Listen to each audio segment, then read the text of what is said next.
श्रीमती सत्यभामा मिश्र अवसर रक्षा शिक्षयित्री रासोल हिंदोल ढेंकानाल जिला आम सहित सामिल होती पवित्र गुरुपूजन कार्यक्रम में सरकारी उच्च विद्यालय हिंदोल अवसर प्राप्त ढेंकानाल जिला आसी से महोदय को गुरुपूजन समिति तरफ अनेक अनेक अभिनंदन जनाऊँ।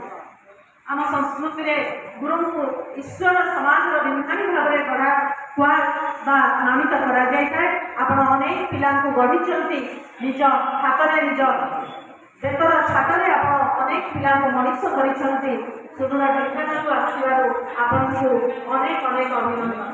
पर मंच को आमंत्रण करुचु डॉक्टर प्रमोद कुमार साहू महोदय। डॉक्टर प्रमोद कुमार साहू विज्ञान शिक्षक भाव में सुदूर जाजपुर जिलार